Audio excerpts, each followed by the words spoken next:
नमस्ते, मैं हूं किशोर अजवाणी। घड़ी इशारा कर रही है 9 बजे रात का वक्त। 100 बात की एक बात का 100 बात की एक बात में आज अयोध्या में राम मंदिर के प्राण प्रतिष्ठा समारोह के ठीक 11 दिन पहले प्रधानमंत्री नरेंद्र मोदी ने एक खास अनुष्ठान शुरू किया, जिसकी जानकारी उन्होंने एक ऑडियो संदेश के जरिए दी। पश्चिम बंगाल के संदेशखाली में ईडी की टीम पर हुए हमले से सबक लेते हुए ईडी के अधिकारी केंद्रीय बल के जवानों के साथ बंगाल पहुंचे, जहां उन्होंने टीएमसी के 2 मंत्रियों के घर पर छापेमारी की। सेना के लिए रिसर्च करने वाली संस्था डीआरडीओ ने नई पीढ़ी की आकाश मिसाइल का परीक्षण किया, जो पूरी तरह कामयाब रहा। और यमन में हूथी विद्रोहियों के ठिकानों पर ब्रिटेन और अमेरिका की सेनाओं ने ज्वाइंट ऑपरेशन चलाकर ताबड़तोड़ हमले कर दिए, जिससे लाल सागर में नई जंग छिड़ गई। बड़ी खबर आई नासिक से। वहां प्रधानमंत्री नरेंद्र मोदी ने 11 दिन के अनुष्ठान की शुरुआत कर दी। प्रधानमंत्री नासिक के कालाराम मंदिर पहुंचे, जहां पूजा करने के बाद वो भजन कीर्तन में भी शामिल हुए। नासिक का कालाराम मंदिर गोदावरी नदी के किनारे मौजूद है। इसे रामायण का वही पंचवटी माना जाता है, जहां वनवास के दौरान भगवान राम ने कुछ वक्त बिताया था। और उसी पंचवटी के कालाराम मंदिर में पूजा के साथ प्रधानमंत्री नरेंद्र मोदी के अनुष्ठान की शुरुआत हो गई, जो 22 जनवरी को अयोध्या में राम मंदिर के प्राण प्रतिष्ठा समारोह तक चलेगा। प्रधानमंत्री ने सुबह सुबह एक ऑडियो संदेश जारी कर अपने अनुष्ठान की जानकारी दी और नासिक के कालाराम मंदिर में पूजा पाठ के साथ इस अनुष्ठान की शुरुआत की। प्रधानमंत्री ने नासिक के कालाराम मंदिर में पुजारियों के बीच बैठकर कीर्तन किया। उन्होंने मंजीरा बजाया और कालाराम मंदिर के परिसर में बैठकर राम नाम का भजन गाया।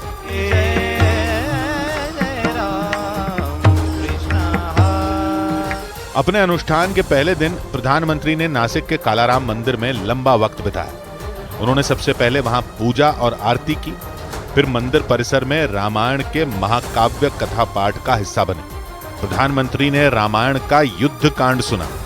खास बात यह रही कि मंदिर में इस खंड का पाठ मराठी भाषा में किया गया था और प्रधानमंत्री ने एआई अनुवाद के माध्यम से इसे हिंदी में सुना।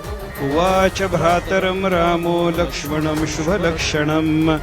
कालाराम मंदिर नासिक के पंचवटी क्षेत्र में गोदावरी नदी के किनारे बना है और वहां पर प्रधानमंत्री ने केवल पूजा ही नहीं की, बल्कि कालाराम मंदिर में सफाई करके स्वच्छता का संदेश भी दिया। प्रधानमंत्री ने नासिक में यूथ फेस्टिवल में भाषण देते हुए लोगों से भी अपील की कि देश भर के तीर्थ स्थलों को साफ रखें।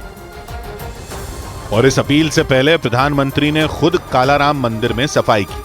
वो खुद बाल्टी में पानी भरकर मंदिर परिसर में लाए और फिर मंदिर में पोछा लगाया। मंदिर में सफाई करके प्रधानमंत्री ने तीर्थ स्थलों को साफ रखने का संदेश दिया। नासिक में यूथ फेस्टिवल को संबोधित करते हुए उन्होंने लोगों से यही अपील की। सभी तीर्थ क्षेत्रों में स्वच्छता अभियान चलाएं, अपना श्रमदान करें। 22 जनवरी को अयोध्या में प्राण प्रतिष्ठा समारोह से पहले तीर्थ स्थलों की सफाई का लक्ष्य है।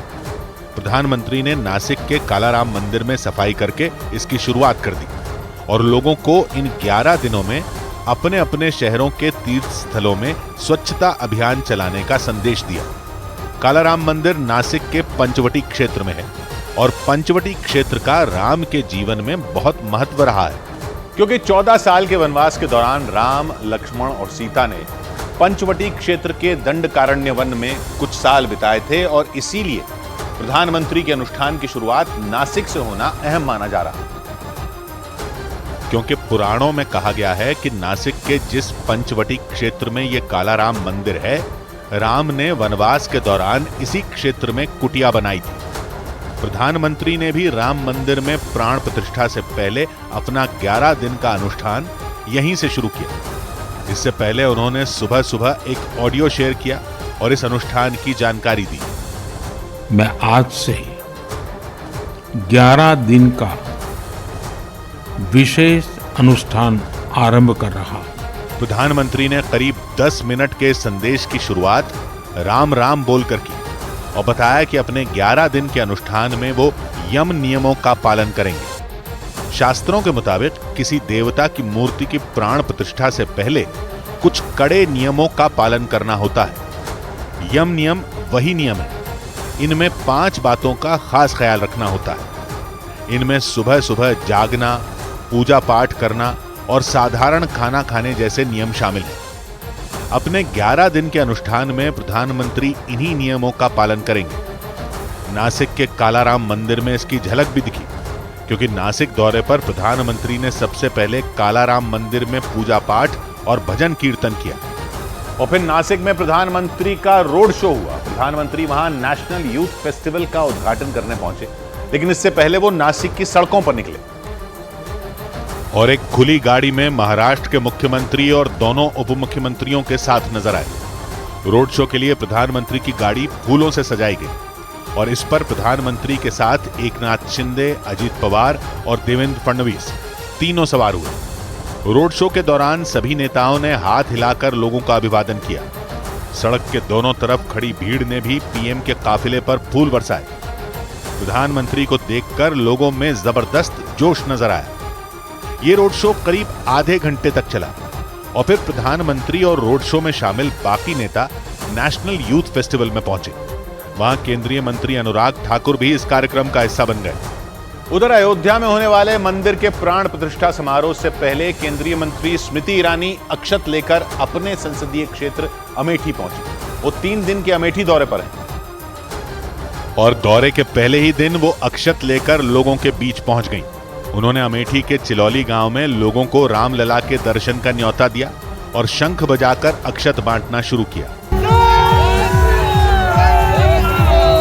स्मृति ईरानी जैसे ही महिलाओं के बीच पहुंची, वो खुश हो गई। एक महिला तो इतनी खुश हुई कि उसने स्मृति ईरानी को गले से लगा लिया। स्मृति ईरानी ने भी खुश होकर उसे अपने गले में पड़ा राम नाम का पट्टा पहना दिया और फिर उसके हाथों में अक्षत दिया। वो गांव में घूमी। पहले उन्होंने लोगों को अक्षत दिया, फिर रामलला के दर्शन का निमंत्रण पत्र सौंपा। इस दौरान बैंड बजता रहा और राम नाम का नारा लगता रहा। स्मृति ईरानी ने घर घर जाकर निमंत्रण पत्र बांटे। एक घर में तो उन्होंने अक्षत एक बुजुर्ग महिला के हाथों में रखा। वैसे स्मृति ईरानी जन संवाद विकास यात्रा के लिए अमेठी पहुंची हैं। इस कार्यक्रम के तहत वो अलग अलग गांवों में चौपाल लगाकर लोगों की बात सुनेंगी। उधर राम मंदिर के प्राण प्रतिष्ठा समारोह में उज्जैन के महाकाल मंदिर में 5 लाख लड्डू भेजने की तैयारी चल रही है। मुख्यमंत्री मोहन यादव के आदेश के बाद मंदिर समिति लड्डुओं को तैयार कराने में जुट गई और इसके लिए उज्जैन जिले के डीएम खुद अपनी देखरेख में लड्डुओं को तैयार करवाते दिखाई दिए। एक बड़े से हॉल के अंदर कई लोग पूरी साफ सफाई के साथ लड्डू बनाते दिखे। इस दौरान कोई कढ़ाई में बेसन तैयार करता दिखा तो कोई तैयार हो चुके लड्डुओं की पैकिंग करता नजर आया। महाकालेश्वर मंदिर समिति का लक्ष्य बाबा महाकाल के धाम से लड्डुओं को तैयार करके 21 जनवरी तक अयोध्या पहुंचाने का है। ये लड्डू जो तैयार हो रहे हैं, इन लड्डुओं को जो है युद्ध स्तर पर तैयार किया जा रहा है। 22 जनवरी को राम मंदिर के प्राण प्रतिष्ठा समारोह से पहले लड्डुओं को तैयार करवाने के लिए 100 कारीगर लगाए गए। महाकाल धाम में तैयार हो रहे एक लड्डू का वजन करीब 50 ग्राम, यानी 5 लाख लड्डुओं का वजन करीब 250 क्विंटल के करीब होगा और कीमत के हिसाब से ये 1 करोड़ रुपए से ज्यादा के होंगे। यानी शिव के धाम से राम नगरी में 1 करोड़ के लड्डुओं का प्रसाद भेजने की तैयारी है। इधर राम मंदिर की प्राण प्रतिष्ठा समारोह से पहले सरयू नदी की साफ सफाई के लिए खास इंतजाम किए गए। प्राण प्रतिष्ठा समारोह से पहले घाटों को चमकाने में प्रशासन दिन रात जुटा है। और इतना ही नहीं, 22 जनवरी से पहले और 22 जनवरी को सरयू नदी में पानी का बहाव बिल्कुल सही हो, इसके लिए सेंट्रल वाटर कमीशन की एक टीम को लगा दिया गया। ये टीम इस बात का ध्यान रखेगी कि नदी में पर्याप्त पानी हो और पानी की क्वालिटी बेहतर हो। जल स्तर कितना है, मतलब कितना सुटेबल है, डेली मतलब कितना रेट से फ्लो हो रहा, उसका पूरा मेजरमेंट किया जाता है। पानी के स्तर की जांच और साफ सफाई के साथ ही सरयू नदी के घाट पर दूसरी सुविधाओं का भी ध्यान रखा जा रहा है। कोलकाता से मंगवाई जा रही खास तरह की इलेक्ट्रिक नाव के लिए सरयू के नए घाट पर एक चार्जिंग स्टेशन भी बनाया गया। यहाँ पर इलेक्ट्रिक चार्जिंग होगी और इसके अलावा जो अन्य सुविधाएं हैं उस नाव को देने वाली वो होंगी यहाँ पर। यानी प्राण प्रतिष्ठा कार्यक्रम से पहले प्रशासन अयोध्या की सड़कों और गलियों को ही नहीं चमका रहा, बल्कि सरयू के घाटों को भी दमकाया जा रहा है। इधर उपराष्ट्रपति जगदीप धनखड़ भी 22 जनवरी को अयोध्या जाएंगे। रामलला के प्राण प्रतिष्ठा समारोह में उपराष्ट्रपति जगदीप धनखड़ भी शामिल होंगे। विश्व हिंदू परिषद के कार्यकारी अध्यक्ष आलोक कुमार और राम मंदिर निर्माण समिति के अध्यक्ष नृपेंद्र मिश्रा ने उन्हें निमंत्रण पत्र सौंपा। कि महान अवसर पर आमंत्रण प्राप्त कर मैं अभिभूत हूँ। अयोध्या में रामलला के प्राण प्रतिष्ठा समारोह में आने वाले मेहमानों को खास तोहफा दिया जाएगा। श्री राम जन्मभूमि तीर्थ क्षेत्र ट्रस्ट के मुताबिक करीब 8,000 अतिथियों को गीता प्रेस की तरफ से अयोध्या दर्शन और राम से जुड़ी किताबें दी जाएंगी। गीता प्रेस की स्थापना का लक्ष्य पूरा हुआ। खबर है कि 22 जनवरी को प्राण प्रतिष्ठा के दिन रामलला को 56 भोग लगाया जाएगा। इसके साथ ही उस दिन राम भक्तों को प्रसाद देने के लिए देसी घी के लड्डू भी बनाए जा रहे हैं। इधर दिल्ली के मयूर विहार इलाके से खौफ से भर देने वाला एक मामला सामने आया। वहां एक तेज रफ्तार एम्बुलेंस ने एक महिला को जोरदार टक्कर मार दी और इस हादसे का जो वीडियो सामने आया उसमें दिखा कि एक गली में चल रही उस महिला को अचानक पीछे से आई एम्बुलेंस ने तगड़ी टक्कर मार दी। इस जोरदार टक्कर की वजह से वो महिला हवा में उछल गई और कई फीट दूर जाकर गिरी। इस टक्कर के बाद उसे संभलने का मौका भी नहीं मिला था कि इतने में एम्बुलेंस ने उसे रौंद दिया। एम्बुलेंस के बाईं ओर का पहिया महिला के ऊपर से गुजर गया। महिला को टक्कर मारने के बाद वो बेकाबू एम्बुलेंस आगे जाकर दूसरी गली के गेट से टकरा गई। महिला को टक्कर मारने से पहले ही वो कार गली में काफी दूर से लहराती दिखी थी। इस दौरान कई और लोग भी उसकी चपेट में आने से बचे। तस्वीरों में दिखा कि महिला को टक्कर लगने से ठीक पहले 2 लोग उसी गली में एक दुकान के सामने बैठकर आग सेक रहे थे, लेकिन बेकाबू एम्बुलेंस को करीब आते देख वो वहां से हट गए। एक स्कूटर सवार भी एम्बुलेंस की चपेट में आने से बिल्कुल साफ बच गया, लेकिन पीछे से आई एम्बुलेंस को वो महिला देख नहीं पाई और इसीलिए वो उसकी जद में आ गई। और महिला को टक्कर मारने के बाद जब वो तेज रफ्तार एम्बुलेंस उस गेट से टकराई तो बेहद तेज आवाज हुई। उसे सुनकर आसपास मौजूद लोग दौड़कर हादसे वाली जगह पहुंच गए और सबसे पहले एक आदमी उस महिला को कार से दूर हटाने लगा। इस दौरान पीली जैकेट पहना ड्राइवर कार से बाहर आया। इसके बाद उसका एक साथी भी एम्बुलेंस के उसी दरवाजे से निकला। उसने दूसरी गली की तरफ जाने की कोशिश की, लेकिन तब तक वहां लोगों की भीड़ जमा हो चुकी थी। उन लोगों ने ड्राइवर समेत उसके साथी को दबोच लिया। इसी बीच एम्बुलेंस की भयानक टक्कर में घायल हुई उस महिला को इलाज के लिए अस्पताल पहुंचा दिया गया। बाद में पीड़ित की शिकायत पर पुलिस ने आरोपी को गिरफ्तार कर लिया। यह हादसा 3 दिन पहले हुआ, इसका वीडियो अब सामने आया। इधर महाराष्ट्र के संभाजी नगर में एक अस्पताल से गैंग वॉर का डरा देने वाला एक मामला सामने आया। वहां अस्पताल में घुसकर एक गैंग के 10 लोगों ने दूसरे गैंग के आदमी पर लोहे की रॉड से हमला कर दिया और इसके बाद उस गैंग के बाकी लोग भी अस्पताल में इलाज कराने पहुंचे उस आदमी पर टूट पड़े। इस बीच वो आदमी अपनी जान बचाने के लिए वहां से भागने की कोशिश करने लगा, लेकिन उस गैंग के लोगों ने उसे चारों तरफ से घेर लिया और लोहे की रॉड से वार करना शुरू कर दिया। इस दौरान काली शर्ट पहना एक लड़का अस्पताल के बेड पर चढ़ गया और बिना रुके उस पर लात घूंसे बरसाता रहा और तस्वीरों में दिखा कि चेक शर्ट पहना दूसरा लड़का उन्हें रोकने की कोशिश करता नजर आया, लेकिन वो माने नहीं और मारपीट करते रहे। लेकिन इस बीच वहां मौजूद एक महिला डॉक्टर के सिर पर चोट लग गई। इसके बाद उस गैंग के लोगों ने मारपीट करना बंद किया। हालांकि इससे कुछ देर पहले ही 4 सुरक्षा गार्ड वहां पहुंच गए थे, लेकिन वो अस्पताल में गैंग वॉर रोक नहीं पाए और उनके सामने हिंसक झड़प होती रही। इसलिए अस्पताल प्रशासन ने कार्रवाई करते हुए उन 4 सुरक्षा गार्ड को सस्पेंड कर दिया।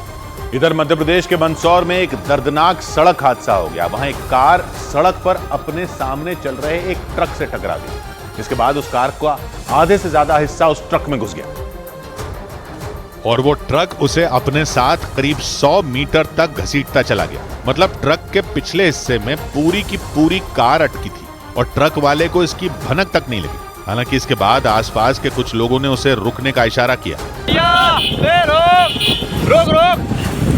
हालांकि जब वो ट्रक रुका तब तक देर हो चुकी थी और उस कार में बैठे 2 लोगों में एक आदमी की मौत हो गई। एक को मृत अवस्था में लाया गया जिसका नाम था डॉक्टर रितेश देशवाल। बताया गया कि हादसे के वक्त उस कार में 2 डॉक्टर सवार थे और वो दोनों लोग मध्य प्रदेश के उज्जैन से राजस्थान के उदयपुर की तरफ जा रहे थे। तभी मंदसौर के पास यह हादसा हो गया और इस टक्कर की वजह से उनमें एक की तो अस्पताल पहुंचने से पहले ही जान चली गई, जबकि दूसरा बुरी तरह जख्मी हो गया।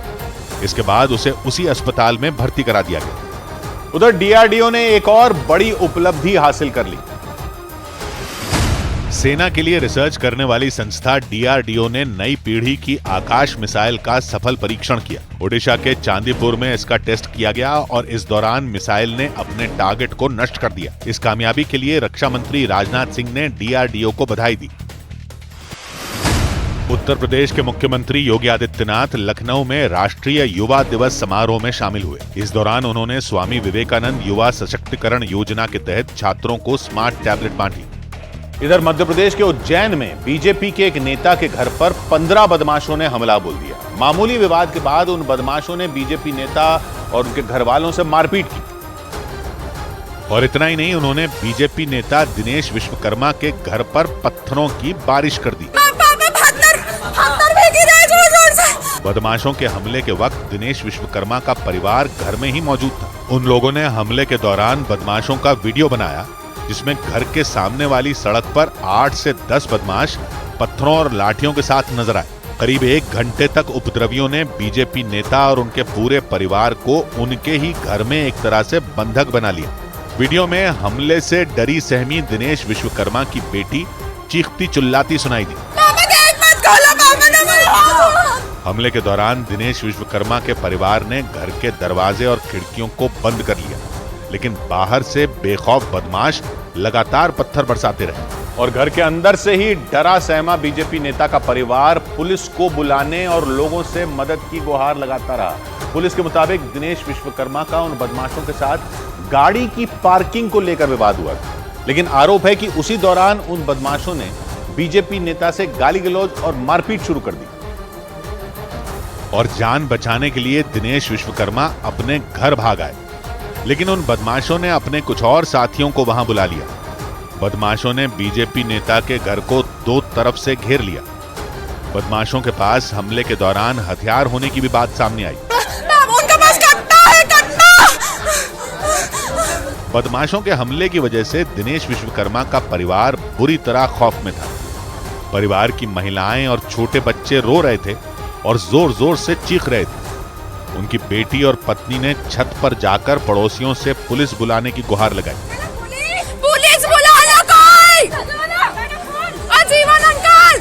हालांकि कुछ देर बाद सायरन बजाते हुए पुलिस की गाड़ी वहां पहुंची, लेकिन तब तक सभी बदमाश वहां से फरार हो चुके थे। आरोपियों को ढूंढा जा रहा है और आरोपी मिलते हैं तो उनके खिलाफ सख्त कार्रवाई की जाए। बदमाशों ने घर के बाहर खड़ी दिनेश विश्वकर्मा की गाड़ी को भी नहीं छोड़ा। ईंट और पत्थर से हमला करके उन्होंने गाड़ी के सभी शीशे तोड़ दिए।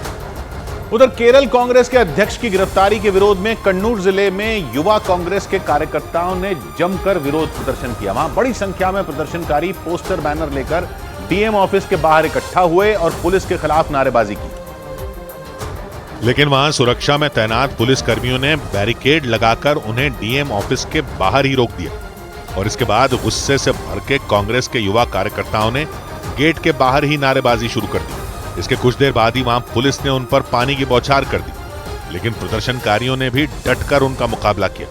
इस दौरान बड़ी संख्या में कार्यकर्ताओं ने एक दूसरे का हाथ पकड़ लिया और खुद को बचाने की कोशिश करने लगे, क्योंकि कुछ कार्यकर्ता तो हाथ में झंडे लेकर वहां लगे बैरिकेड के ऊपर चढ़ गए। लेकिन वहां से सामने आई तस्वीरों में दिखा कि प्रदर्शनकारियों को खदेड़ने के लिए पुलिस ने पानी की बौछार और तेज कर दी और इसके बाद तो प्रदर्शनकारियों ने पानी की बौछार करने वाली गाड़ी को ही घेर लिया, जबकि कुछ कार्यकर्ता उस गाड़ी के ऊपर चढ़ते नजर आए। लेकिन वहां मौजूद पुलिसकर्मियों ने प्रदर्शन कर रहे युवा कांग्रेस के कार्यकर्ताओं को खदेड़ दिया। इतना ही नहीं, पुलिसकर्मी एक एक कर कार्यकर्ताओं को हिरासत में लेकर अपने साथ ले जाने लगे और इसकी वजह से वहां झड़प हो गई। वहां से जो तस्वीरें सामने आई उनमें पुलिस कांग्रेस के कार्यकर्ताओं को धक्के मारती नजर आई और जब इसका विरोध किया गया तो पुलिस के जवान उन्हें डंडे मारते दिखाई दिए, जबकि कुछ कार्यकर्ताओं को तो पुलिस कर्मियों ने सड़क से खींचकर बस में बैठा दिया। इसके बाद बाकी कार्यकर्ताओं का गुस्सा फूटा और वो पुलिस के खिलाफ जमकर नारेबाजी करने लगे। इस दौरान आरोप लगा कि पुलिस ने महिला प्रदर्शनकारियों से बदसलूकी की, यहां तक कि उनके कपड़े भी फाड़ दिए और पुलिस पर यह भी आरोप लगा कि उन्होंने महिला प्रदर्शनकारियों को खदेड़ते हुए उनके बाल तक खींचे। ये कार्यकर्ता केरल युवा कांग्रेस के अध्यक्ष की गिरफ्तारी का विरोध करने पहुंचे थे। उन्हें कुछ दिनों पहले गिरफ्तार किया गया था। आरोप है कि वो पिछले महीने सचिवालय के बाहर हुए प्रदर्शन में शामिल हुए थे, जिसमें हिंसा भड़क गई थी। इधर जेल में बंद आम आदमी पार्टी के नेता संजय सिंह दोबारा राज्यसभा सांसद बन गए। आम आदमी पार्टी ने दिल्ली की तीनों राज्यसभा सीटें जीत लीं। पार्टी के उम्मीदवार संजय सिंह, एनडी गुप्ता और स्वाति मालीवाल निर्विरोध चुनाव जीत गए। संजय सिंह और एनडी गुप्ता लगातार दूसरी बार राज्यसभा के लिए चुने गए, तो स्वाति मालीवाल पहली बार राज्यसभा जाएंगी। सिक्किम की एकमात्र राज्यसभा सीट पर बीजेपी उम्मीदवार दोरजी शेरिंग लेप्चा ने जीत हासिल कर ली। इस सीट पर वो निर्विरोध चुने गए। दिल्ली पुलिस मुख्यालय में गणतंत्र दिवस परेड को लेकर 18 जनवरी को एक अहम बैठक होगी। इस बैठक में अयोध्या में होने वाले कार्यक्रम को देखते हुए देश भर की सुरक्षा की भी समीक्षा की जाएगी। इसके लिए कई राज्यों के पुलिस अधिकारियों और खुफिया विभाग की टीमों को भी इस बैठक में बुलाया गया है। उधर पश्चिम बंगाल में ईडी की टीम ने ममता बनर्जी सरकार के 2 मंत्रियों के घर पर एक साथ रेड कर दी। पिछले हफ्ते संदेशखाली में टीएमसी नेता शाहजहां शेख के घर पर छापेमारी के दौरान ईडी की टीम पर हमला हो गया था, लेकिन उस हमले के हफ्ते भर बाद ही ईडी के अफसर फिर से एक्शन में आ गए। ईडी ने पश्चिम बंगाल सरकार के 2 मंत्रियों सुजीत बोस और तापस रॉय के घर सुबह सुबह धावा बोल दिया। ईडी का टीम काफी ईडी की टीम चौकस है। वो लोग ज्यादा प्रोटेक्शन लेके आए हैं और जो स्थानीय जो पुलिस है वो भी है। ईडी के अफसरों की सुरक्षा के लिए बड़ी संख्या में पश्चिम बंगाल पुलिस और सीआरपीएफ के जवान तैनात दिखे। छापेमारी से पहले सीआरपीएफ के जवानों ने सुजीत बोस के घर के आसपास के इलाके को घेर लिया। सड़क पर, गलियों में और उनके घर के बाहर भारी संख्या में फोर्स मौजूद दिखी। रेड के दौरान सुरक्षा में तैनात जवान अपने साथ आंसू गैस के गोले लेकर आए थे। यानी छापेमारी के दौरान किसी भी तरह के हमले से निपटने के लिए पूरी तैयारी की गई थी। ईडी ने कोलकाता में सुजीत बोस के 2 ठिकानों को कई घंटों तक खंगाला। सुजीत बोस ममता बनर्जी की सरकार में मंत्री हैं और ईडी के सूत्रों के मुताबिक सिर्फ मंत्री सुजीत बोस ही नहीं बल्कि टीएमसी विधायक तापस रॉय और एक पार्षद के घर भी छापेमारी की गई। ईडी के सूत्रों के मुताबिक नगर निगम की भर्तियों में घोटाले की साजिश कोलकाता में ही रची गई थी और आरोप है कि उस भर्ती घोटाले में टीएमसी के 3 नेताओं की अहम भूमिका थी। सूत्रों के मुताबिक पश्चिम बंगाल के नगर निगमों और नगर पालिकाओं में 2014 से 2018 के बीच नौकरी घोटाला हुआ था। आरोप लगा कि 250 लोगों को नियमों की अनदेखी करके नौकरियां दी गईं। अप्रैल 2023 में कलकत्ता हाईकोर्ट ने भर्ती में गड़बड़ी की जांच करने का निर्देश केंद्रीय जांच एजेंसी सीबीआई को दिया था। घोटाले की जांच में सीबीआई ने ईडी को भी शामिल कर लिया और उसी सिलसिले में ईडी के अफसर भारी भरकम फोर्स के साथ टीएमसी के इन नेताओं के घर पहुंच गए। ईडी की एक टीम सुजीत बोस के घर को खंगाल रही थी, तो दूसरी टीम टीएमसी विधायक तापस रॉय के ठिकाने पर छापेमारी में जुट गई, जबकि ईडी की तीसरी टीम उत्तरी दमदम नगर पालिका के पार्षद सुबोध चक्रवर्ती के घर रेड करती दिखी। लेकिन ईडी के इस ताबड़तोड़ एक्शन से पश्चिम बंगाल की सियासत में घमासान शुरू हो गया। ममता बनर्जी की पार्टी टीएमसी ने ईडी की छापेमारी को राजनीति से प्रेरित बता दिया और 2 टूक कहा कि बीजेपी के इशारे पर ईडी ये एक्शन ले रही है। ईडी जो कर रहे हैं वो पॉलिटिकली विंडिक्टिव एटीट्यूड है और ये हो रहा है भाजपा के इंस्ट्रक्शन में। हालांकि बीजेपी ने टीएमसी के आरोपों को खारिज करते हुए साफ साफ कहा कि छापेमारी तो चोरों के घर ही होती है। चोरेদের বাড়িতে ইডি যাবে, এটা মিউনিসিপাল রিক্রুটমেন্ট স্ক্যাম, আপনারা অতীত ইতিহাস জানেন। पश्चिम बंगाल में अलग अलग घोटालों की जांच में जुटी ईडी टीएमसी नेताओं पर शिकंजा कसती जा रही है। पिछले हफ्ते राशन घोटाले के सिलसिले में उत्तर 24 परगना में टीएमसी नेता शाहजहां शेख के घर रेड हुई थी, लेकिन संदेशखाली गांव में छापेमारी के दौरान हजारों लोगों की भीड़ ने ईडी की टीम पर हमला कर दिया था। ईडी के अफसरों से मारपीट हुई थी, गाड़ियों में तोड़फोड़ की गई थी।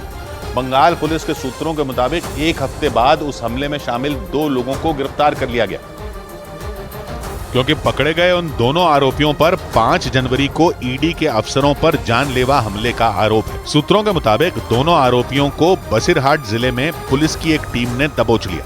5 जनवरी की घटना के बाद वो दोनों संदेशखाली से फरार हो गए थे, लेकिन पुलिस ने अपने सूत्रों के जरिए दोनों फरार आरोपियों का पता लगाया और उन्हें गिरफ्तार कर लिया। और पश्चिम बंगाल पुलिस के सूत्रों ने बताया कि बसीरहाट से पकड़े गए दोनों आरोपी ईडी और सीआरपीएफ पर पथराव करने वाली भीड़ में मौजूद थे। सूत्रों ने बताया कि दोनों की पहचान के लिए पुलिस हमले वाले दिन के वीडियो खंगाल रही है। 5 जनवरी को हुए हमले में ईडी के 3 अफसरों को गंभीर चोटें आई थी, जबकि सीआरपीएफ की गाड़ी में तोड़फोड़ हुई थी। उधर पंजाब पुलिस ने एक बड़ी आतंकी साजिश को नाकाम कर दिया। पंजाब पुलिस की एंटी गैंगस्टर टास्क फोर्स ने केंद्रीय एजेंसियों के साथ मिलकर आतंकवादी हरविंदर सिंह रिंदा के करीबी कैलाश खिचन को गिरफ्तार कर लिया। पंजाब के डीजीपी ने ट्वीट कर इसकी जानकारी दी। पुलिस के मुताबिक कैलाश खिचन की गिरफ्तारी जलंधर से हुई। खबर है कि उससे हुई पूछताछ में पता चला कि वो रिंदा के निर्देश पर पंजाब में अवैध हथियारों की सप्लाई कर रहा था। दिल्ली पुलिस के स्पेशल सेल ने गणतंत्र दिवस से पहले हथियारों की बड़ी खेप बरामद की। इसके साथ ही पुलिस ने 3 हथियार तस्करों को भी गिरफ्तार कर लिया। पुलिस के मुताबिक ये हथियार मध्य प्रदेश से लाए गए थे और उन्हें दिल्ली एनसीआर के एक गैंगस्टर तक पहुंचाने का प्लान था। पंजाब के अमृतसर में बीएसएफ ने भारत पाकिस्तान सीमा के नजदीक आधा किलो से ज्यादा हेरोइन बरामद की। खबर है कि सीमा पार से ड्रोन के जरिए हेरोइन की सप्लाई करने का प्लान था, लेकिन बीएसएफ ने उस ड्रोन को भी जब्त कर लिया। उधर मुंबई के नजदीक नवी मुंबई से चौंकाने वाली एक घटना सामने आई। वहां शोएब शेख नाम के एक आदमी ने अपनी बैंक मैनेजर गर्लफ्रेंड की होटल में हत्या कर दी। पुलिस के मुताबिक होटल के कमरे में पहले आरोपी ने अपनी गर्लफ्रेंड का बर्थडे मनाया और फिर उसकी हत्या कर दी। और हत्या की इस वारदात की वजह से पूरे इलाके में सनसनी फैल गई। मुंबई पुलिस के मुताबिक 8 जनवरी की रात करीब 9 बजे प्लान के तहत आरोपी शोएब अपनी गर्लफ्रेंड अमित कौर के साथ नवी मुंबई इलाके के एक लॉज में पहुंचा। उस दिन अमित कौर का बर्थडे था और दोनों अपने साथ खाने पीने का सामान साथ लेकर वहां आए थे। बर्थडे सेलिब्रेट करने के लिए नवी मुंबई के तुर्बे के अश्वी लॉजिंग में दोनों लोग आए थे। बाकायदा दोनों लोग ने एंट्री की, लेकिन किसी को इस बात की भनक नहीं थी कि शोएब का प्लान जन्मदिन मनाने के बहाने अमित कौर की हत्या करने का है। लॉज के मैनेजर के मुताबिक करीब 2 घंटे बाद शोएब अमित कौर की हत्या कर वहां से फरार हो गया। मैं भी नॉक किया, कोई रिस्पांस नहीं आया। फिर मैंने देखा तो दरवाजा अंदर से लॉक नहीं था, खुला था। कमरे के अंदर अमित कौर का शव बिस्तर पर पड़ा था। लॉज के मैनेजर को लगा कि वो सो रही हैं। इसी दौरान मुंबई पुलिस ने साकीनाका इलाके से शोएब को गिरफ्तार कर लिया और पुलिस के मुताबिक पूछताछ में उसने अमित कौर की हत्या करने का जुर्म कबूल कर लिया। मुंबई पुलिस के मुताबिक 35 साल की अमित कौर एक बैंक में मैनेजर थी और अपने पति से तलाक लेकर मां और बेटी के साथ मुंबई के साइन इलाके में रहती थी। और सितंबर 2023 में उनकी खुद से 11 साल छोटे शोएब शेख से सोशल मीडिया पर दोस्ती हो गई। पुलिस के मुताबिक शोएब मुंबई के साइन इलाके में मौजूद एक गैराज में काम करता है, जबकि अमित कौर मुंबई के नजदीक नवी मुंबई में एक बैंक में मैनेजर थी। पुलिस के सूत्र बताते हैं कि शोएब को शक था कि अमित कौर का संबंध किसी और से भी है। इसी शक की वजह से उसने उनकी हत्या का प्लान बनाया। प्लान के तहत वो 8 जनवरी को अमित कौर को लेकर इसी लॉज में पहुंचा था। दावा किया गया कि लॉज के रजिस्टर में आरोपी ने गलत नाम लिखने की कोशिश भी की। शोएब शेख की नाम चेंजेस क्यों लग रहा है ऐसा? वो पहला बाप का नाम लिख दिया था, उसके बाद वो शोएब शेख किया। मुंबई पुलिस के मुताबिक बर्थडे मनाने के बाद शोएब ने अमित कौर की हत्या कर दी। इसके बाद वो शव को लॉज में छोड़कर वापस साइन चला गया। हालांकि पुलिस ने अमित कौर के एक दोस्त की मदद से उसे पकड़ लिया। उधर बड़ी खबर आई गोवा से। वहां पुलिस को बेटे की हत्या के आरोपी सीईओ सूचना सेठ का टिश्यू पेपर पर लिखा एक नोट मिला। गोवा पुलिस के मुताबिक नोट 8 टुकड़ों में फटा था। इसके बाद हत्या की गुत्थी सुलझाने के लिए पुलिस ने उस नोट के टुकड़ों को जोड़कर उस पर लिखा मैसेज पढ़ा। पुलिस सूत्रों का दावा है कि उस नोट में सूचना सेठ ने पति वेंकट रामन के हिंसक बर्ताव का जिक्र किया। इसी वजह से यह दावा किया जा रहा है कि पति से नफरत की वजह से उन्होंने अपने 4 साल के बेटे की बेरहमी से हत्या कर दी ताकि वो वेंकट रामन से बच्चे को दूर कर सके। हालांकि सूत्र बताते हैं कि एक रोज पहले पूछताछ के दौरान सूचना सेठ ने बेटे की हत्या की बात से साफ इनकार कर दिया था, लेकिन जांच के दौरान गोवा पुलिस को सूचना सेठ का लिखा नोट बरामद हुआ। सूत्र बताते हैं कि ये नोट उसी ट्रॉली बैग से बरामद किया गया जिसमें उन्होंने बच्चे का शव छिपा कर रखा था और उसी ट्रॉली बैग से पुलिस को टिश्यू पेपर पर लिखा एक नोट मिला। सूत्रों का दावा है कि वो नोट 8 टुकड़ों में था और उस पर आईलाइनर से कई बातें लिखी हुई थी। आशंका ये जताई गई कि बेटे की हत्या करने के बाद सूचना सेठ ने जल्दबाजी में नोट को लिखा और फिर उसे फाड़ दिया। सूत्रों के मुताबिक 8 टुकड़ों में नोट बरामद होने के बाद पुलिस ने उन्हें जोड़कर उस पर लिखा मैसेज पढ़ा। गोवा पुलिस का दावा है कि इंग्लिश में लिखा यह नोट सूचना सेठ ने ही लिखा है। बताया गया कि उस नोट में सूचना सेठ ने कई बातें लिखी। उन्होंने लिखा कि उनके पति वेंकटरामन काफी हिंसक है और वो बच्चे को अच्छे संस्कार नहीं सिखाते। सूचना सेठ ने यह भी लिखा था कि बच्चे की कस्टडी को लेकर कोर्ट और उनके पति उन पर दबाव बना रहे हैं, लेकिन वो किसी भी कीमत पर एक दिन के लिए भी वेंकटरामन को अपना बच्चा नहीं दे सकती। पुलिस का दावा है कि ये एक सुसाइड नोट हो सकता है, क्योंकि सूचना सेठ ने बेटे की हत्या के बाद अपनी कलाई की नस काटने की कोशिश की थी। और पुलिस के सूत्रों का दावा है कि गोवा और कर्नाटक बॉर्डर पर हुए हादसे की वजह से सूचना सेठ पुलिस की गिरफ्त में आ गई, क्योंकि सूचना सेठ को गोवा से बेंगलुरु ले जाने के लिए निकले टैक्सी ड्राइवर का दावा है कि ट्रक हादसे की वजह से हाईवे पर भयानक जैम लगा था। और अगर गोवा कर्नाटक बॉर्डर पर जैम नहीं लगता तो सूचना सेठ बच्चे के शव को बेंगलुरु ले जाने में कामयाब हो जाती। गोवा के होटल से सूचना सेठ को बेंगलुरु ले जाने के लिए निकले रे जॉन डिसूजा नाम के टैक्सी ड्राइवर ने दावा किया कि ट्रक हादसे की वजह से हाईवे पर जैम लग गया था। पुलिस से पूछने के बाद पता चला कि 4 से 5 घंटे बाद ट्रैफिक शुरू हो गया। इसके बाद उसने सूचना सेठ को इसकी जानकारी दी और उन्हें फ्लाइट से बेंगलुरु जाने की सलाह दी। तब तक उसे ये नहीं पता था कि सूचना के बैग में बच्चे का शव है। मैडम को बोला कि मैडम देखो 4-5 घंटा तो जाने वाला है और आप क्या करोगे, मुझे आपको चाहिए तो मैं आपको होटल में एयरपोर्ट पे ड्रॉप करता हूँ। हालांकि सूचना सेठ ने फ्लाइट से जाने से इनकार कर दिया। उन्होंने ये भी कहा कि जैम हटने के बाद वो टैक्सी से ही बेंगलुरु जाएंगे। मतलब 4 से 5 घंटे तक सूचना सेठ बच्चे के शव के साथ टैक्सी में ही बैठी रही। ड्राइवर के मुताबिक जैम खुलने के बाद जैसे ही वो आगे बढ़ा, गोवा पुलिस ने उसे फोन किया।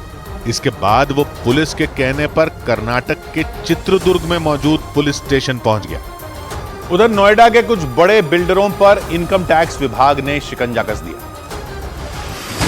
इनकम टैक्स विभाग के अधिकारियों ने नोएडा के 4 बड़े बिल्डरों के ठिकानों पर छापेमारी की। खबर है कि 6 दिनों तक चली इस कार्रवाई में विभाग ने 1500 करोड़ रुपए कैश बरामद किए। सूत्रों के मुताबिक अधिकारियों को इस भारी रकम का कहीं कोई हिसाब नहीं मिला।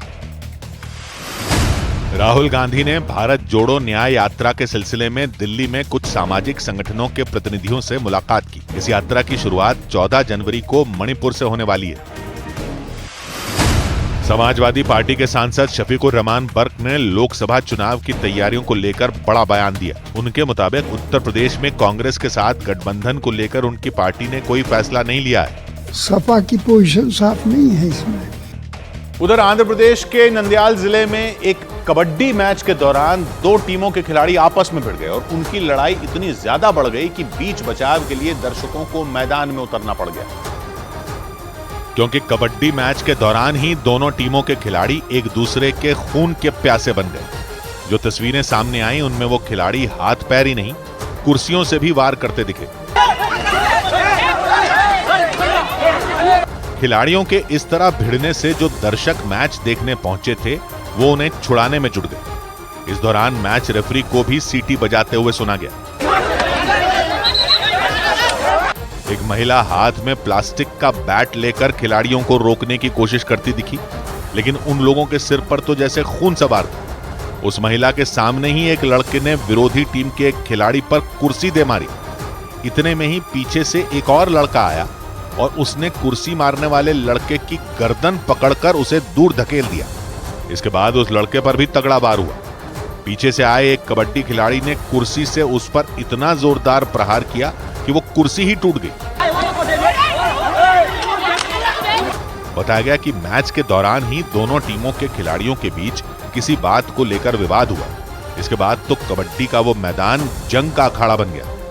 उधर उत्तर प्रदेश के वाराणसी के महात्मा गांधी काशी विद्यापीठ में उस वक्त बवाल हो गया जब एक लड़की से हुई बदतमीजी के बाद छात्रों के 2 गुट आपस में भिड़ गए। दोनों गुटों के बीच जमकर कहासुनी। उसी दौरान यूनिवर्सिटी के एक छात्र ने वहां पिस्तौल लहराना शुरू कर दिया और उसके पिस्तौल लहराने की वजह से पूरे यूनिवर्सिटी कैंपस में अफरा तफरी मच गई, क्योंकि उस लड़के ने पिस्तौल को एक छात्र के ऊपर तान रखा था। देखकर ऐसा लगा जैसे वो अगले ही पल उस पर गोली चला देगा। इसके बाद तो वहां हड़कंप मच गया। कैंपस में मौजूद कई लोग उसकी तरफ दौड़ पड़े। कुछ लड़के तो उसे गाली देने लगे। कई लोगों को अपनी तरफ दौड़ता देख वो लड़का भागता हुआ दूसरी तरफ पहुंच गया। इसके बाद कुछ लड़कों ने उसे पकड़ लिया। बताया गया कि ये पूरा बवाल तब हुआ जब महात्मा गांधी काशी विद्यापीठ के कैंपस में कुछ बाहरी लड़के घुस आए और वो क्लासरूम में जाकर बैठ गए। आरोप है कि उसी दौरान उन लोगों ने एक लड़की के साथ बदतमीजी कर दी। इसके बाद यूनिवर्सिटी और बाहरी छात्रों के गुट आपस में भिड़ गए। कुछ बाहरी छात्र अपनी महिला मित्र के साथ आ गए थे और उसी को लेकर दो पक्ष में आपसी विवाद हुआ। पहले तो दोनों गुटों के बीच जमकर बहस हुई, लेकिन थोड़ी ही देर बाद यूनिवर्सिटी के एक छात्र ने बाहरी छात्र पर पिस्तौल निकालकर तान दी। तभी वहां पुलिस वाले पहुंच गए और उस छात्र को हिरासत में ले लिया। इधर उत्तर प्रदेश के हरदोई में सरकारी जमीन पर अवैध कब्जे की जांच के लिए पहुंची टीम पर कुछ लोगों ने हमला बोल दिया। वहां ग्राम प्रधान के साथ जब टीम के सदस्य पहुंचे तो गांव के कुछ लोगों ने उनका विरोध किया। उनमें कुछ लोग तो वहां डंडे लेकर पहुंच गए और फिर अचानक एक आदमी पीछे से आया और उसने उस टीम के एक सदस्य पर पेड़ की टहनी से हमला कर दिया। ऐसा होते ही वहां मौजूद पुलिस वाले ने उसे पकड़कर खींच लिया, लेकिन तब तक बाकी लोग आक्रामक हो गए और वो हाथों में बड़े बड़े डंडे लेकर उस टीम के सदस्यों पर टूट पड़े। इसके बाद वो उन्हें काफी दूर तक खदेड़ते चले गए। हमारी कोई आपसी विवाद तो था नहीं, हम तो सरकारी जमीन छुड़वा रहे थे। अचानक इस तरह से हुई मारपीट के बाद अवैध कब्जे की जांच के लिए आई टीम उल्टे पैर लौट गई। हालांकि पुलिस ने इस मामले में शिकायत दर्ज कर ली। ऐसा पर मुकदमा पंजीकृत किया जा रहा है, ऐसे विधिक कार्रवाई की जा रही है। इस हमले में उस गांव के प्रधान, उनकी पत्नी और उनका ड्राइवर घायल हो गया। पुलिस ने भरोसा दिया कि वो वीडियो के आधार पर आरोपियों की पहचान कर उनके खिलाफ जल्द ही सख्त एक्शन लेगी। इधर मध्य प्रदेश के बुरहानपुर में एक दुकानदार की दिलेरी की वजह से एक बदमाश भाग खड़ा हुआ। वो बदमाश हथियार लेकर दुकान में लूट के इरादे से घुसा था, लेकिन वो अपनी कोशिश में कामयाब नहीं हो पाया क्योंकि दुकानदार ने हिम्मत दिखाते हुए उसको पीट कर भगा दिया। इस घटना के वीडियो में दिखा कि वो नकाबपोश बदमाश सामान लेने के बहाने दुकानदार से बातें करने लगा। फिर उसने अपनी जेब से चाकू निकालकर उस दुकानदार पर हमला कर दिया, लेकिन दुकानदार ने भी हार नहीं मानी और उसने भी उस बदमाश पर पलटवार कर दिया। ऐसा होते ही वो बुरी तरह बौखला गया और वो तेजी से दुकान से बाहर निकल गया। लेकिन कुछ ही पलों में वो बदमाश एक बार फिर लौटकर दुकान में आया, लेकिन इस बार उस दुकानदार ने उस बदमाश को दुकान से दूर तक खदेड़ कर ही दम लिया। इस दौरान उस बदमाश की मोटरसाइकिल भी वहीं छूट गई। मेरे को यहाँ पे कटर मारा है उसने जी, और यहाँ पे भी लग गई। वहीं लूट की कोशिश की इस घटना के बाद उस दुकानदार ने उस बदमाश के खिलाफ केस दर्ज करवा दिया। इधर कांग्रेस नेता इमरान मसूद ने राम मंदिर पर अपनी पार्टी से अलग लाइन पकड़ ली। मेरठ में कांग्रेस नेता इमरान मसूद ने एक भाषण में राम मंदिर के बारे में बात करते हुए राम को आराध्य और सभी को राम का वंशज बता दिया। इमरान मसूद पहले भी विवादास्पद बयानों के लिए सुर्खियों में रहे हैं। तो फिर हम वंशज नहीं है तो और क्या है? श्री राम जन्मभूमि के 500 साल के संघर्ष पर बनी फिल्म 695 का प्रीमियर दिल्ली में हुआ। ये फिल्म 19 जनवरी को देश भर में रिलीज होगी। इस फिल्म में रामायण सीरियल में राम का रोल निभाने वाले अरुण गोविल के साथ साथ कई दूसरे बड़े कलाकारों ने भी काम किया है। योगी आदित्यनाथ सुबह अयोध्या के दौरे पर जाएंगे। वो अयोध्या में होने वाले कई कार्यक्रमों में भी शामिल होंगे। इस दौरान मुख्यमंत्री के सामने अलग अलग रंगों से तैयार दियों की मदद से बनाई गई राम की तस्वीर का भी प्रदर्शन किया जाएगा। मोज़ेक आर्ट की इस कला के जरिए योगी आदित्यनाथ और प्रधानमंत्री नरेंद्र मोदी की भी तस्वीर बनाई जाएगी। उधर बड़ी खबर आई पाकिस्तान से। वहां अगले महीने होने वाले चुनाव से पहले इमरान खान के करीबियों पर हमले तेज हो गए। इमरान खान की पार्टी पीटीआई का आरोप है कि पाकिस्तान की सेना और सरकार किसी भी कीमत पर इमरान खान को दबाना चाहती है। पीटीआई के मुताबिक वहां की सेना और पूर्व प्रधानमंत्री शहबाज शरीफ मिलकर इमरान खान के खिलाफ बड़ी साजिश रच रहे हैं और पीटीआई का आरोप है कि इसके लिए वहां की सरकार और सेना ने आपस में हाथ मिला लिए हैं और उनका मकसद सिर्फ और सिर्फ इमरान खान को रोकना है। आरोप लगाया गया कि वहां की सरकार इसके लिए जानबूझकर इमरान की पार्टी के नेताओं को टारगेट कर रही है और ये पुख्ता करने की कोशिश में है कि इमरान खान किसी भी कीमत पर सत्ता में वापसी न कर पाए। पीटीआई के नेताओं का आरोप है कि पाकिस्तान की सरकार वहां की पुलिस के साथ मिलकर उनके खिलाफ साजिश रच रही है। इससे जुड़ा एक वीडियो भी सामने आया उस वीडियो में पाकिस्तान की अवामी नेशनल पार्टी के कुछ लोग पीटीआई के पूर्व सांसद फजल मोहम्मद खान पर लात घूंसे चलाते दिखाई दिए। हैरत की बात यह रही कि उन्हें पेशावर हाई कोर्ट परिसर के अंदर पीटा गया और वहां मौजूद पुलिस वाले सिर्फ देखते रहे। बताया गया कि फजल मोहम्मद खान ने अवामी नेशनल पार्टी के प्रांतीय अध्यक्ष के खिलाफ एक याचिका पेशावर हाई कोर्ट में दाखिल की थी और इसी बात से भड़के उन कार्यकर्ताओं ने उन्हें कोर्ट परिसर में ही पीट दिया, वो भी पुलिस के सामने। हालांकि ये कोई पहला मामला नहीं है, इससे पहले भी वहां इमरान खान के करीबी नेताओं को निशाने पर लिए जाने की घटनाएं सामने आ चुकी हैं। और इसी वजह से इमरान खान की पार्टी पीटीआई ये आरोप लगा रही है कि वहां की सेना और सरकार किसी बड़ी प्लानिंग में जुटी है, क्योंकि 24 घंटे के अंदर इमरान खान की पार्टी के तीसरे नेता को शिकार बनाया गया। और इसी बात से पीटीआई आग बबूला। एक दिन पहले ही पीटीआई के नेता और वहां के बड़े कारोबारी शाह खालिद की गोली मारकर हत्या कर दी गई और इस मामले में पाकिस्तान की पुलिस ने यह कहते हुए पल्ला झाड़ लिया कि उनकी हत्या आपसी रंजिश की वजह से की गई। इसके अलावा पीटीआई के एक उम्मीदवार की कार पर गोलीबारी का मामला भी सामने आया और अब इमरान खान की पार्टी के नेता फजल मोहम्मद खान को विरोधी पार्टी के लोगों ने पुलिस की मौजूदगी में ही पीट दिया। मतलब वहां एक के बाद एक पीटीआई के नेताओं को निशाने पर लिया जा रहा है, लेकिन न तो वहां की सरकार कुछ कर रही है और न ही पुलिस कोई एक्शन ले रही है। इसीलिए ये आशंका जताई जाने लगी कि पाकिस्तान की सेना और मौजूदा सरकार इस कोशिश में है कि किसी भी तरह इमरान खान को दोबारा ताकतवर होने से रोका जा सके। लेकिन वहां चुनावों की तारीख नजदीक आते ही आर्थिक संकट से जूझते देशों को कर्ज देकर उबारने वाली संस्था आईएमएफ ने पाकिस्तान को बड़ी राहत दी थी। आईएमएफ ने कंगाली से जूझते पाकिस्तान को कर्ज के तौर पर बड़ी रकम देने का फैसला ले लिया और माना जा रहा है कि इससे पाकिस्तान की जनता को कुछ राहत जरूर मिलेगी, क्योंकि बीते कई महीनों से वहां के लोग 2 वक्त की रोटी तक के लिए तरस रहे हैं। न उनके घरों में आटा है, न ही दाल बची।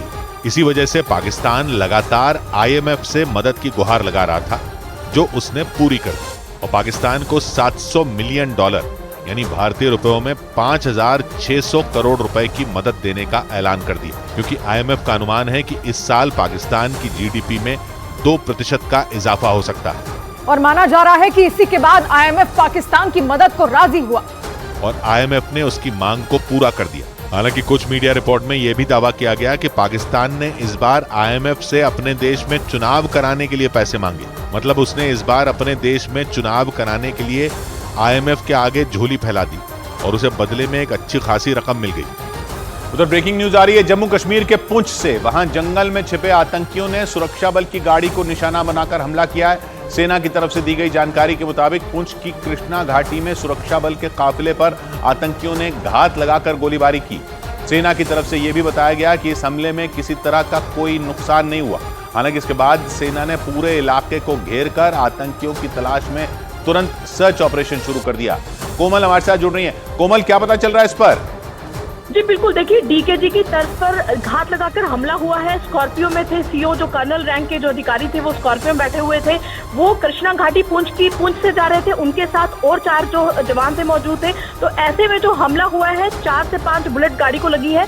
ये जानकारी अभी मिली है कि किसी का नुकसान नहीं हुआ है, किसी की जान नहीं गई, लेकिन गाड़ी पर बुलेट लगी है। लेकिन 22 दिन ही हुए हैं डीकेजी में हमला हुआ। तो फिर हालांकि ये बड़ी खबर थी कि आज सैन्य कमांडर इंटेलिजेंस एजेंसियां जम्मू कश्मीर पुलिस के डीजी आज ही वहां पर रजौरी में बैठक करके आए हैं। तो ऐसे में लगातार रजौरी और पुंछ के मामलों पर लगातार बैठकें हो रही हैं और वहीं हमला होना बेहद जो है वो बड़ी खबर है। जी शुक्रिया कोमल आपका। उधर पश्चिम बंगाल में नक्सलियों का एक बड़ा नेता पुलिस की गिरफ्त में आ गया। पश्चिम बंगाल पुलिस ने पुरुलिया जिले से नक्सली नेता सब्यसाची गोस्वामी को गिरफ्तार कर लिया। पुलिस के मुताबिक उस पर 10 लाख रुपए का इनाम था। खबर है कि उसके पास से कुछ हथियार और दस्तावेज बरामद हुए। सूत्रों के मुताबिक आतंकी संगठन हिजबुल मुजाहिदीन के आतंकी जावेद मट्टू ने पूछताछ में पाकिस्तान की साजिश का बड़ा पर्दाफाश किया। खबर है कि मट्टू ने जानकारी दी कि भारत में आतंकवाद को फैलाने के लिए पाकिस्तान हवाला के जरिए बड़ी फंडिंग कर रहा और जम्मू कश्मीर में मौजूद मोहम्मद रफी नाम का आतंकी उन पैसों का हिसाब रखता है। जावेद मट्टू को हाल ही में दिल्ली में गिरफ्तार किया गया था। दिल्ली में बीजेपी नेता एमजे अकबर की किताब Gandhi a life in 3 campaigns का विमोचन केरल के राज्यपाल आरिफ मोहम्मद खान ने किया। इस कार्यक्रम में राष्ट्रीय सुरक्षा सलाहकार अजीत डोभाल भी मौजूद रहे। उधर दक्षिण कोरिया ने आरोप लगाया कि उत्तर कोरिया रूस को नई और ताकतवर मिसाइल भेजने की तैयारी कर रहा है। दक्षिण कोरिया के मुताबिक यूक्रेन के साथ जंग में रूस की मदद कर रहे किम जोंग उन अब एक कदम और आगे बढ़ने वाले हैं और वो अब अपने दोस्त पुतिन की फौज को अपनी नई मिसाइल से लैस करने की तैयारी कर रहे हैं। ये दावा उत्तर कोरिया के दुश्मन दक्षिण कोरिया ने किया। उसके रक्षा मंत्री के मुताबिक उत्तर कोरिया ने हाल ही में एक नई ताकतवर मिसाइल तैयार की है और अब वो उसी मिसाइल को रूस भेजने की तैयारी कर रहा है। ये पहली बार नहीं है कि रूस और यूक्रेन की जंग के बीच किम जोंग उन और पुतिन की हथियार वाली बात सामने आई हो। इससे पहले भी कई बार यूक्रेन के मददगार देशों ने ऐसे आरोप लगाए हैं कि किम जोंग उन पुतिन के साथ दोस्ती निभाने के लिए उन्हें घातक हथियार सप्लाई कर रहे हैं और दावा है कि इसके बदले उत्तर कोरिया को पुतिन की तरफ से भारी भरकम रकम दी जा रही है और उन्हीं पैसों से किम जोंग उन उत्तर कोरिया की बदहाल अर्थव्यवस्था को संभालने में जुटे हैं। यही नहीं, रूस से उत्तर कोरिया को हथियारों की नई तकनीक मिलने का भी दावा किया जाता है और रूस की उसी तकनीक का इस्तेमाल करके उत्तर कोरिया नए नए हथियार और मिसाइलें बना रहा है। अपने ऐसे ही हथियारों के दम पर किम जोंग उन अमेरिका तक को आंख दिखा रहे हैं। हालांकि दक्षिण कोरिया ने उत्तर कोरिया पर सिर्फ नई मिसाइल रूस भेजने का ही आरोप नहीं लगाया, बल्कि उसने तो ये तक कह दिया कि उत्तर कोरिया यूक्रेन का इस्तेमाल अपनी मिसाइलों को टेस्ट करने की जगह के तौर पर कर रहा है। मतलब ये कि जैसे ही रूस उत्तर कोरिया से मिली मिसाइलों को यूक्रेन पर दागता है तो उनकी ताकत का पता चल जाता है। हालांकि उत्तर कोरिया ने कभी भी रूस को हथियार भेजने की बात नहीं मानी, लेकिन जिस तरह से किम जोंग उन और पुतिन की दोस्ती जग जाहिर है, माना जा रहा है कि आने वाले दिनों में हथियारों को लेकर उनकी डील भी दुनिया के सामने आ सकती है। उधर चीन से तनाव के बीच भारत और जापान के कोस्ट गार्ड के जवानों ने साझा अभ्यास किया। चीन का भारत और जापान के साथ सीमा को लेकर कई साल से विवाद रहा है और इसी बीच समुद्री सीमा की सुरक्षा को मजबूत करने के लिए भारत और जापान एक साथ आ गए। समंदर में सरहदों की रक्षा के लिए जिम्मेदार दोनों देशों के कोस्ट गार्ड के जवानों ने दुश्मनों को ठिकाने लगाने का अभ्यास किया। इस ड्रिल में भारतीय कोस्ट गार्ड के आधा दर्जन से ज्यादा जहाजों और निगरानी करने वाले विमानों ने हिस्सा लिया। यह अभ्यास चेन्नई के पास बंगाल की खाड़ी में किया गया, जिसमें दोनों देशों के समुद्री रक्षकों ने आपसी तालमेल बढ़ाने का काम किया और समंदर में किसी भी मिशन को मिलकर पूरा करने का अभ्यास किया। 5 दिनों की इस ड्रिल की शुरुआत 8 जनवरी को हुई थी। इधर सुप्रीम कोर्ट ने डीजल गाड़ियों को हटाने पर केंद्र को कई निर्देश दिए। सुप्रीम कोर्ट ने केंद्र सरकार को डीजल से चलने वाली बड़ी गाड़ियों को धीरे धीरे हटाने का निर्देश दिया। अदालत ने उनकी जगह BS6 मानक वाली गाड़ियों के लिए 6 महीने में नीति तैयार करने का भी आदेश दिया। कांग्रेस के बड़े नेताओं के प्राण प्रतिष्ठा समारोह से किनारा करने के बाद रॉबर्ट वाड्रा ने धर्म को राजनीति से न जोड़ने की अपील की। उन्होंने दावा किया कि वो 22 जनवरी के बाद मंदिर जाएंगे। अगर मुझे कभी भी धार्मिक तरीके से बुलाया जाएगा तो मैं जरूर जाऊंगा। दिल्ली के विश्वास नगर में एक दुकानदार पर एक आदमी को चाकू मारने का आरोप लगा। पुलिस के मुताबिक मोमोज की चटनी मांगने पर उस आदमी और दुकानदार में विवाद हुआ, जिसके बाद उस दुकानदार ने चाकू से उस आदमी के चेहरे पर हमला कर दिया। उधर उत्तर प्रदेश के लखीमपुर खीरी जिले में एक फार्म हाउस में घुसे तेंदुए ने वहां मौजूद पालतू कुत्ते पर हमला कर दिया। आबादी वाले इलाके में उस खूंखार तेंदुए के घुसने से आसपास के इलाकों में भी हड़कंप मच गया, क्योंकि तस्वीरों में दिखा कि तेंदुए ने घात लगाकर उस कुत्ते पर हमला कर दिया। अपनी तेज रफ्तार के लिए जाने जाने वाले इस शिकारी ने पलक झपकते ही उस कुत्ते को जमीन पर पटक दिया और उसकी गर्दन को अपनी गिरफ्त में ले लिया। इस दौरान वो कुत्ता तेंदुए के जबड़े से निकलने के लिए तेजी से अपने पैर चलाने लगा। एक बार तो वो तेंदुए की मजबूत पकड़ से करीब करीब छूट भी गया, लेकिन तेंदुए ने उसे दोबारा पटक दिया। इसके बाद तेंदुए ने कोई रहम नहीं दिखाया।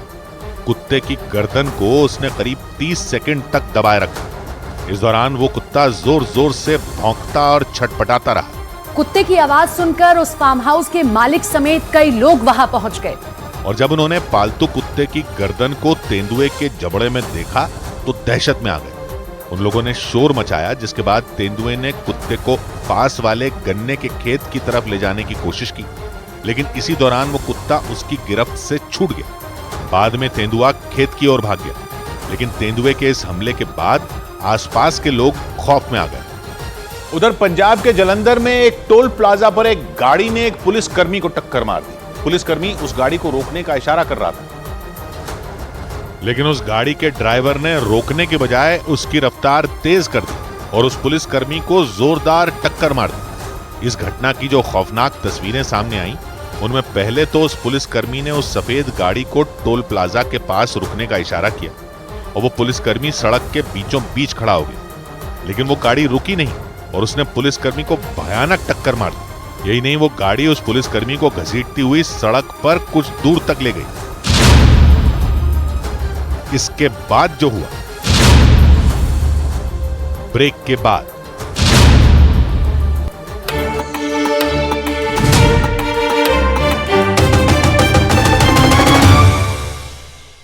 It's time. प्रधानमंत्री नरेंद्र मोदी ने 11 दिन के अनुष्ठान की शुरुआत कर दी। प्रधानमंत्री नासिक के कालाराम मंदिर पहुंचे, जहां पूजा करने के बाद वो भजन कीर्तन में भी शामिल हुए। नासिक का कालाराम मंदिर गोदावरी नदी के किनारे मौजूद है। इसे रामायण का वही पंचवटी माना जाता है जहां वनवास के दौरान भगवान राम ने कुछ वक्त बिताया था, और उसी पंचवटी के कालाराम मंदिर में पूजा के साथ प्रधानमंत्री नरेंद्र मोदी के अनुष्ठान की शुरुआत हो गई, जो 22 जनवरी को अयोध्या में राम मंदिर के प्राण प्रतिष्ठा समारोह तक चलेगा। प्रधानमंत्री ने सुबह सुबह एक ऑडियो संदेश जारी कर अपने अनुष्ठान की जानकारी दी और नासिक के कालाराम मंदिर में पूजा पाठ के साथ इस अनुष्ठान की शुरुआत की। प्रधानमंत्री ने नासिक के कालाराम मंदिर में पुजारियों के बीच बैठकर कीर्तन किया। उन्होंने मंजीरा बजाया और कालाराम मंदिर के परिसर में बैठकर राम नाम का भजन गाया।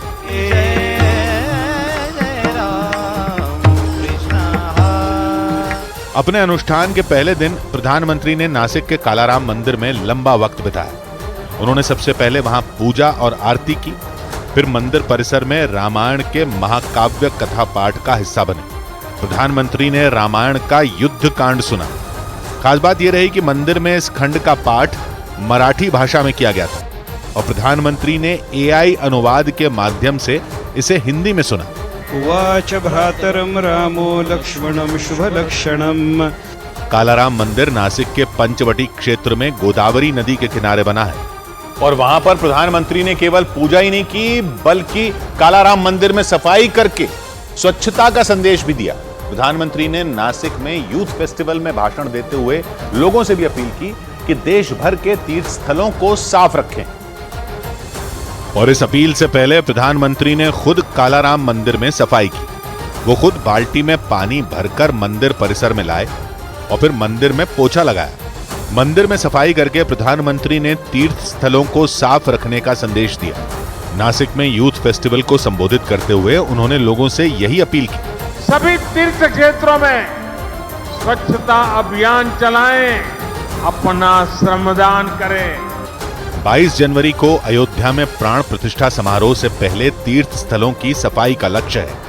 प्रधानमंत्री ने नासिक के कालाराम मंदिर में सफाई करके इसकी शुरुआत कर दी और लोगों को इन 11 दिनों में अपने अपने शहरों के तीर्थ स्थलों में स्वच्छता अभियान चलाने का संदेश दिया।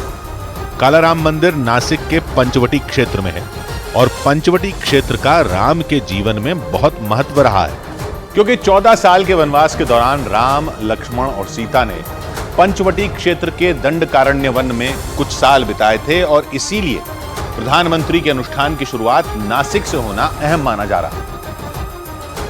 क्योंकि पुराणों में कहा गया है कि नासिक के जिस पंचवटी क्षेत्र में यह कालाराम मंदिर है, राम ने वनवास के दौरान इसी क्षेत्र में कुटिया बनाई थी। प्रधानमंत्री ने भी राम मंदिर में प्राण प्रतिष्ठा से पहले अपना 11 दिन का अनुष्ठान यहीं से शुरू किया। इससे पहले उन्होंने सुबह सुबह एक ऑडियो शेयर किया और इस अनुष्ठान की जानकारी दी। मैं आज से 11 दिन का विशेष अनुष्ठान आरंभ कर रहा हूं। प्रधानमंत्री ने करीब 10 मिनट के संदेश की शुरुआत राम राम बोलकर की और बताया कि अपने 11 दिन के अनुष्ठान में वो यम नियमों का पालन करेंगे। शास्त्रों के मुताबिक किसी देवता की मूर्ति की प्राण प्रतिष्ठा से पहले कुछ कड़े नियमों का पालन करना होता है। यम नियम वही नियम है। इनमें 5 बातों का खास ख्याल रखना होता है। इनमें सुबह सुबह जागना, पूजा पाठ करना और साधारण खाना खाने जैसे नियम शामिल हैं। अपने 11 दिन के अनुष्ठान में प्रधानमंत्री इन्हीं नियमों का पालन करेंगे। नासिक के कालाराम मंदिर में इसकी झलक भी दिखी, क्योंकि नासिक दौरे पर प्रधानमंत्री ने सबसे पहले कालाराम मंदिर में पूजा पाठ और भजन कीर्तन किया और फिर नासिक में प्रधानमंत्री का रोड शो हुआ। प्रधानमंत्री वहां नेशनल यूथ फेस्टिवल का उद्घाटन करने पहुंचे, लेकिन इससे पहले वो नासिक की सड़कों पर निकले और एक खुली गाड़ी में महाराष्ट्र के मुख्यमंत्री और दोनों उप मुख्यमंत्रियों के साथ नजर आए। रोड शो के लिए प्रधानमंत्री की गाड़ी फूलों से सजाई गई और इस पर प्रधानमंत्री के साथ एकनाथ शिंदे, अजीत पवार और देवेंद्र फडणवीस तीनों सवार हुए। रोड शो के दौरान सभी नेताओं ने हाथ हिलाकर लोगों का अभिवादन किया। सड़क के दोनों तरफ खड़ी भीड़ ने भी पीएम के काफिले पर फूल बरसाए। प्रधानमंत्री को देखकर लोगों में जबरदस्त जोश नजर आया। ये रोड शो करीब आधे घंटे तक चला और फिर प्रधानमंत्री और रोड शो में शामिल बाकी नेता नेशनल यूथ फेस्टिवल में पहुंचे। वहां केंद्रीय मंत्री अनुराग ठाकुर भी इस कार्यक्रम का हिस्सा बन गए। उधर अयोध्या में होने वाले मंदिर के प्राण प्रतिष्ठा समारोह से पहले केंद्रीय मंत्री स्मृति ईरानी अक्षत लेकर अपने संसदीय क्षेत्र अमेठी पहुंची। वो 3 दिन के अमेठी दौरे पर हैं और दौरे के पहले ही दिन वो अक्षत लेकर लोगों के बीच पहुंच गईं। उन्होंने अमेठी के चिलौली गांव में लोगों को रामलला के दर्शन का न्योता दिया और शंख बजाकर अक्षत बांटना शुरू किया। स्मृति ईरानी जैसे ही महिलाओं के बीच पहुंची, वो खुश हो गई। एक महिला तो इतनी खुश हुई कि उसने स्मृति ईरानी को गले से लगा लिया। स्मृति ईरानी ने भी खुश होकर उसे अपने गले में पड़ा राम नाम का पट्टा पहना दिया और फिर उसके हाथों में अक्षत दिया। वो गांव में घूमी। पहले उन्होंने लोगों को अक्षत दिया, फिर रामलला के दर्शन का निमंत्रण पत्र सौंपा। इस दौरान बैंड बजता रहा और राम नाम का नारा लगता रहा। स्मृति ईरानी ने घर घर जाकर निमंत्रण पत्र बांटे। एक घर में तो उन्होंने अक्षत एक बुजुर्ग महिला के हाथों में रखा। वैसे स्मृति ईरानी जन संवाद विकास यात्रा के लिए अमेठी पहुंची हैं। इस कार्यक्रम के तहत वो अलग अलग गांवों में चौपाल लगाकर लोगों की बात सुनेंगी। उधर राम मंदिर के प्राण प्रतिष्ठा समारोह में उज्जैन के महाकाल मंदिर में 5 लाख लड्डू भेजने की तैयारी चल रही है। मुख्यमंत्री मोहन यादव के आदेश के बाद मंदिर समिति लड्डुओं को तैयार कराने में जुट गई और इसके लिए उज्जैन जिले के डीएम खुद अपनी देखरेख में लड्डुओं को तैयार करवाते दिखाई दिए। एक बड़े से हॉल के अंदर कई लोग पूरी साफ सफाई के साथ लड्डू बनाते दिखे। इस दौरान कोई कढ़ाई में बेसन तैयार करता दिखा तो कोई तैयार हो चुके लड्डुओं की पैकिंग करता नजर आया। महाकालेश्वर मंदिर समिति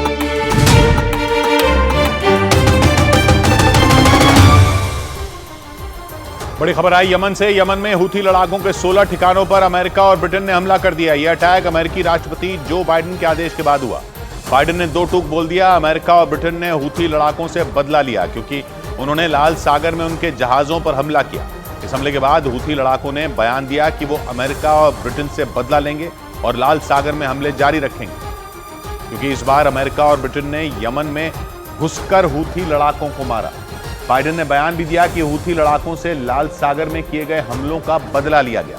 यह अटैक बाइडेन के आदेश के बाद हुआ और अमेरिका और ब्रिटेन के लड़ाकू विमानों ने एक के बाद एक रात के अंधेरे में उड़ान भरी। हूथी लड़ाकों के ठिकानों को उड़ाने के लिए उड़े ये विमान रात के अंधेरे में शोर मचाते हुए उड़े, मानो यमन में बैठे हूथी लड़ाकों को ललकार रहे हैं। इन विमानों ने समंदर में अमेरिका के एयरक्राफ्ट कैरियर से उड़ान भरी। काली रात में केवल इन विमानों के गरजने की आवाज और इनसे निकलता धुआं ही नजर आया। एक एक करके उड़े ये विमान सीधा यमन में घुस गए और वहां घुसकर हूथी लड़ाकों के 16 ठिकानों को उड़ा डाला। वहां रात में हुई इस एयर स्ट्राइक में एक के बाद एक 4 धमाके सुनाई दिए। अमेरिका और ब्रिटेन ने इस हमले में हूथी लड़ाकों के उन ठिकानों को टारगेट किया जहां उनकी मिसाइलें और ड्रोन रखे थे और हमला करने गए इन लड़ाकू विमानों ने एक के बाद एक उन्हीं ठिकानों पर बम गिराए। यमन में घुसकर मारने के बाद ये विमान रात में ही लौट आए। इस एयर स्ट्राइक के कुछ ही घंटों बाद तस्वीरें भी जारी कर दी गई। हूथी लड़ाकों ने खुद जानकारी दी कि यमन के सना, सदा और धमार समेत होदेइदा प्रांत में हवाई हमले हुए। यमन के इन हिस्सों में हूथी लड़ाकों का कब्जा है और अमेरिका और ब्रिटेन की एयर स्ट्राइक में उन्हीं पर हमला हुआ। यमन के न्यूज चैनल पर हमले की तस्वीरें भी चलने लगी। इन तस्वीरों में बमबारी के बाद अलग अलग जगहों पर हुए धमाके दिखे। दूर से ही तेज रोशनी और धुआं उठता दिखाई दिया, क्योंकि अमेरिका और ब्रिटेन ने हूथी लड़ाकों से लाल सागर में लगातार हो रहे हमलों का बदला लिया। अटैक के बाद अमेरिकी वायुसेना के एक अधिकारी ने बयान दिया कि अमेरिका ने तगड़ा हमला किया और इसका जोरदार असर हुआ। बाइडेन ने तो खुलकर बोल दिया, हूथी लड़ाकों को सीधा जवाब दिया जाए। और लाल सागर में हूथी लड़ाकों ने जो उत्पात मचा रखा है उसका बदला लिया गया, क्योंकि इजरायल और हमास की जंग के बीच हूथी लड़ाकों ने लाल सागर से आने जाने वाले जहाजों को निशाना बनाना शुरू कर दिया। पिछले साल नवंबर महीने में तो हूथी लड़ाकों ने एक जहाज ही अगवा कर लिया था। फिल्मी स्टाइल में हूथी लड़ाके समंदर के बीचों बीच उस जहाज पर उतरे थे। वो हेलीकॉप्टर से आए थे और सीधा जहाज पर उतर गए। फिर उन्होंने जहाज में काम करने वालों को धमकाया था, बंदूकें दिखाकर उन्होंने डराया था। इसके बाद लाल सागर से गुजर रहे ये लोग और जहाज गायब हो गया था और खबर आई थी कि हूथी लड़ाकों ने वो जहाज यमन के किनारे समंदर में खड़ा कर दिया है। लाल सागर में जहाजों पर हमले का ये सिलसिला यहीं नहीं रुका, क्योंकि हूथी लड़ाकों ने हमास के समर्थन के नाम पर लाल सागर से गुजरने वाले कई जहाजों को निशाना बनाया। इन जहाजों में इजरायल और उसका समर्थन करने वाले कई देशों के जहाज शामिल हैं और इसीलिए यमन में हूथी लड़ाकों के ठिकानों पर एक दो नहीं बल्कि कई देशों ने मिलकर एयर स्ट्राइक की। न्यूज एजेंसी रॉयटर्स के मुताबिक यमन में किए गए हमलों में अमेरिका और ब्रिटेन की सेना को ऑस्ट्रेलिया, बहरीन और कनाडा जैसे देशों का भी साथ मिला और यमन में लड़ाकू विमानों, जहाजों और एक पनडुब्बी के जरिए हमला किया गया, क्योंकि हूथी लड़ाकों के हमलों की वजह से लाल सागर से गुजरने वाले 2000 जहाजों को अपना रास्ता बदलना पड़ा।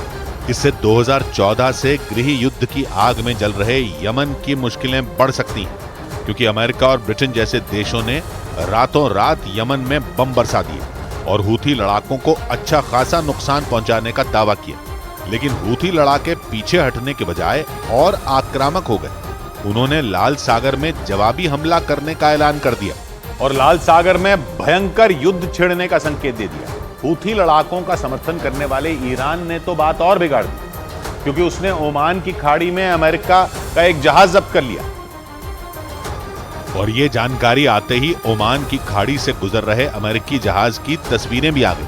अमेरिका का ये जहाज इराक से तेल लेकर जा रहा था, लेकिन जैसे ही ये जहाज ओमान की खाड़ी से गुजरा, ईरान की नौसेना ने इसे जब्त कर लिया और दलील दी कि पिछले साल अमेरिका ने उसका तेल और जहाज चुरा लिया था और इस घटना का बदला उसने अमेरिका का ये जहाज जब्त करके लिया। ओमान की खाड़ी अरब सागर और हॉर्मुज स्ट्रेट के बीच है और हॉर्मुज स्ट्रेट के उत्तर में ईरान है, यानी ईरान का ओमान की खाड़ी में दखल है। इसीलिए लाल सागर के बाद ईरान ने ओमान की खाड़ी में अमेरिका की परेशानी बढ़ा दी। इसकी वजह से पश्चिम एशिया में तनाव बढ़ सकता है और ईरान और अमेरिका में सीधी जंग शुरू हो सकती है। उधर ब्रेकिंग न्यूज है दिल्ली से। विपक्षी गठबंधन की कुछ घंटे बाद होने वाली बैठक में ममता बनर्जी और शरद पवार नदारद हो सकते हैं। टीएमसी सूत्रों से आ रही खबरों के मुताबिक ममता बनर्जी के इस बैठक में शामिल होने की संभावना नहीं है। सूत्रों के मुताबिक ममता बनर्जी के कुछ और कार्यक्रम पहले से तय हैं। दूसरी तरफ शरद पवार के भी बैठक में शामिल होने का पर संशय है। पुणे के दूर दराज के इलाकों में उनके कुछ कार्यक्रम तय हैं, ऐसे में उनके भी बैठक में पहुंचने की संभावना कम है। खबरों के मुताबिक उद्धव ठाकरे भी इस बैठक से नदारद रह सकते हैं। नीरज हमारे साथ जुड़ रहे हैं। नीरज, तो अब क्या होगा? देखिए किशोर, कल कांग्रेस की तरफ से लगातार कोशिशें जारी है कि तमाम दलों के, खासकर इन दलों के बड़े नेताओं की मौजूदगी हो, शरद पवार हो या फिर ममता बनर्जी हो या उद्धव ठाकरे हो, लेकिन ममता बनर्जी का आना लगभग न के बराबर है, वो नहीं आएंगी, ये सूत्रों ने हमें बता दिया है। शरद पवार का कार्यक्रम पुणे में तय है, वो दूर दराज इलाके में वहां से वर्चुअल तौर पर जुड़ पाएंगे और संभव दिखता है। लेकिन यूबीटी के अध्यक्ष जो है, शिवसेना यूबीटी के अध्यक्ष उद्धव ठाकरे का एक कल्याण में कार्यक्रम है, उनके भी न आने की उम्मीद है। हालांकि कांग्रेस की कोशिश जारी है कि उद्धव ठाकरे इस बैठक में शामिल हो और शरद पवार को भी कांग्रेस की तरफ से बड़े नेताओं का फोन गया था कि वो शामिल होने की कोशिश करें, लेकिन उम्मीद न के बराबर है। शुक्रिया नीरज आपका। इधर अपनी यात्रा से पहले राहुल गांधी दिल्ली में यूथ कांग्रेस के नेताओं से मिले। राहुल गांधी दिल्ली में यूथ कांग्रेस की राष्ट्रीय कार्यकारिणी की बैठक में शामिल हुए। इस बैठक में इस साल होने वाले लोकसभा चुनाव को लेकर चर्चा की गई। ऑनलाइन ट्रैवल कंपनियों ने दावा किया कि पर्यटकों में इन दिनों अयोध्या को लेकर सबसे ज्यादा दिलचस्पी है और लोग गोवा और नैनीताल से भी ज्यादा अयोध्या जाने की योजना बना रहे हैं। यही नहीं, खबर है कि 22 जनवरी को होने वाले प्राण प्रतिष्ठा समारोह के लिए अयोध्या के कई होटलों में किराया बढ़कर 70,000 रुपए प्रतिदिन तक पहुंच चुका है। अयोध्या में राम मंदिर की प्राण प्रतिष्ठा से पहले गुजरात के सूरत में 115 फीट ऊंचा झंडा लगाया गया। वहां की एक इमारत पर लगे इस झंडे पर जय श्री राम के नारे के साथ भगवान राम की तस्वीर बनी हुई है। प्रधानमंत्री नरेंद्र मोदी ने विवेकानंद की जयंती पर देशवासियों को बधाई दी। इस दौरान पीएम ने महाराष्ट्र के नासिक में विवेकानंद की प्रतिमा पर श्रद्धांजलि अर्पित की। इसके साथ ही पीएम ने ट्वीट कर युवाओं से अपील की कि वो विवेकानंद के बताए रास्ते पर चलें।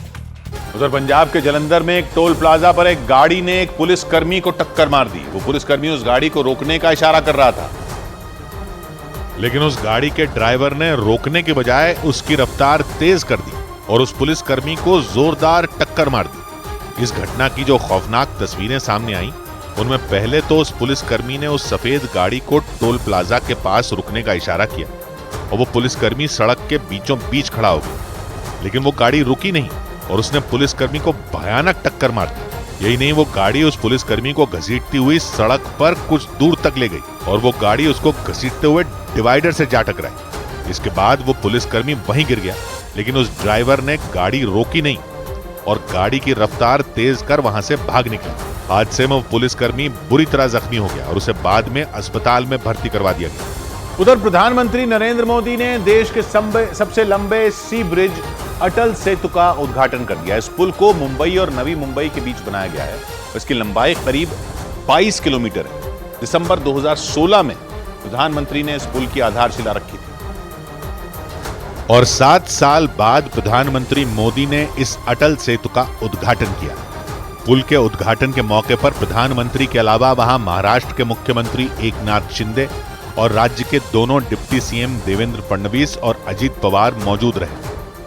उद्घाटन के बाद इस पुल को आम लोगों के लिए खोल दिया गया। ये ब्रिज मुंबई से नवी मुंबई को जोड़ेगा और इसके बनने से 2 घंटे की दूरी महज 20 मिनट में पूरी हो जाएगी। करीब 18,000 करोड़ रुपए की लागत से बने करीब 22 किलोमीटर लंबे इस ब्रिज को Mumbai trans harbour sea link भी कहा जाता है। पुल का 16.5 किलोमीटर का हिस्सा समंदर पर है, जबकि 5.5 किलोमीटर का हिस्सा जमीन पर बना है। जानकारी के मुताबिक इसे बनाने में आईफिल टावर से 17 गुना ज्यादा लोहे का इस्तेमाल हुआ है और कोलकाता के हावड़ा ब्रिज से 4 गुना ज्यादा स्टील इस पुल में लगा है, जबकि इसे बनाने में स्टैच्यू ऑफ लिबर्टी से 6 गुना ज्यादा कंक्रीट का इस्तेमाल किया गया है। यह पुल इतना आधुनिक है कि इस पर भूकंप और समंदर में आने वाली हाई टाइड और तूफानी हवाओं तक का असर नहीं होगा। और देश को अटल सेतु की सौगात देने के बाद प्रधानमंत्री नरेंद्र मोदी ने मुंबई में एक रोड शो भी किया। वहां उन्हें देखने के लिए हजारों की तादाद में लोग उमड़ पड़े और जैसे ही प्रधानमंत्री मोदी ने वहां खुली गाड़ी में एंट्री ली, लोगों ने उनके समर्थन में तालियां बजानी शुरू कर दी। इस दौरान उस गाड़ी पर प्रधानमंत्री के साथ महाराष्ट्र के मुख्यमंत्री एकनाथ शिंदे भी दिखे। उनके साथ ही राज्य के दोनों उप मुख्यमंत्री देवेंद्र फडणवीस और अजीत पवार भी नजर आए। इस रोड शो के दौरान वो सभी नेता वहां मौजूद लोगों का हाथ हिलाकर अभिवादन करते दिखाई दिए। वहां प्रधानमंत्री को देखने के लिए इतनी भीड़ उमड़ी कि जहां तक निगाह गई लोग ही लोग नजर आए। प्रधानमंत्री नरेंद्र मोदी ने ही 7 साल पहले 2016 में इस प्रोजेक्ट की आधारशिला रखी थी। जैसे एक एक ईंट से बुलंद इमारत बनती है, वैसे ही ऐसे हर प्रोजेक्ट से भव्य भारत की इमारत बन रही है।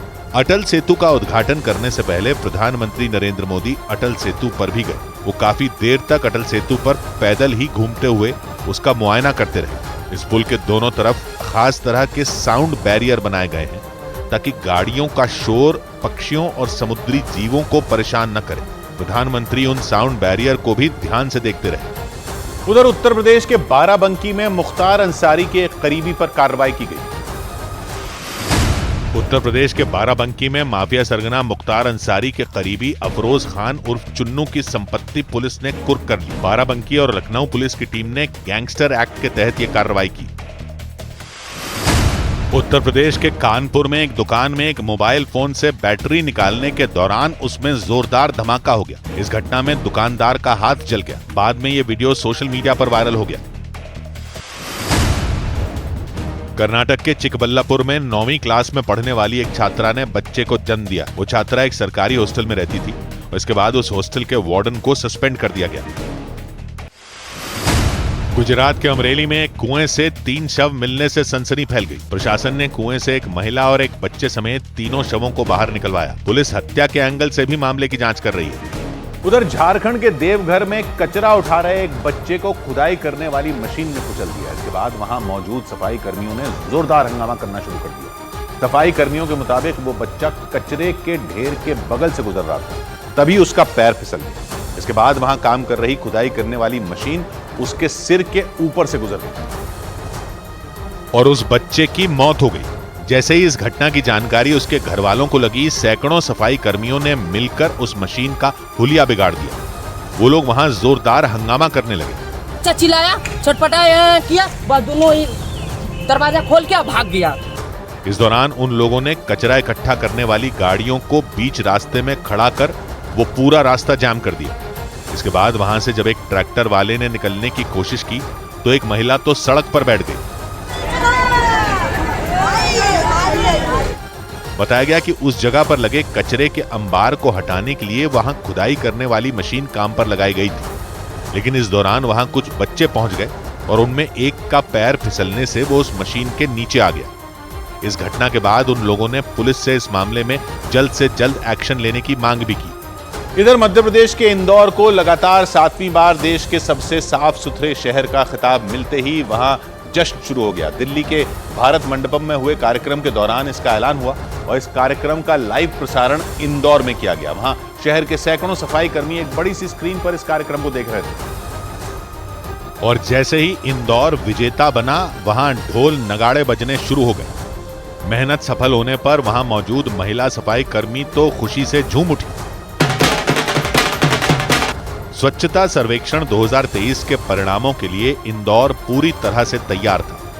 वहां नगर निगम कार्यालय के बाहर पूरी सड़क पर रंगोली बनाई गई और जैसे ही जीत का ऐलान हुआ, वहां पटाखे फूटने लगे।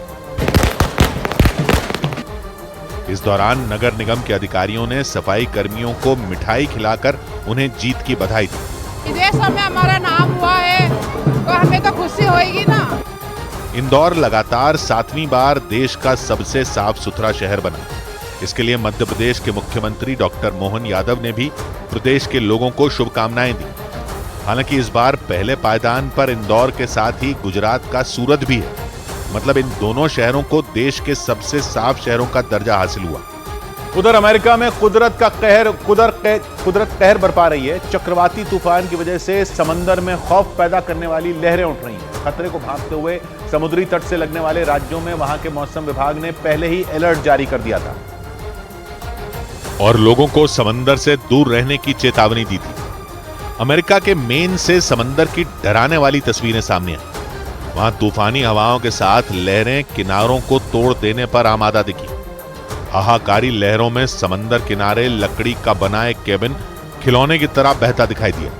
समुद्री लहरों के कोहराम की एक और डराने वाली तस्वीर सामने आई, जिसमें समंदर में तैर रहे एक बड़े से जहाज के अंदर पानी घुसा दिखाई दिया। जहाज में बने पार्किंग एरिया में पानी की लहरें ऐसे हिलोरे मार रही थीं जैसे वहां कोई दरिया बह रहा हो। वहां खड़ी कुछ कारों के टायर भी पानी में डूबे दिखाई दिए और उसी की वजह से अमेरिका के मध्य, पश्चिम और पूर्वोत्तर के राज्यों में मौसम बिगड़ गया। मौसम विभाग के मुताबिक अमेरिका के 12 राज्यों में इसका असर देखने को मिल रहा है।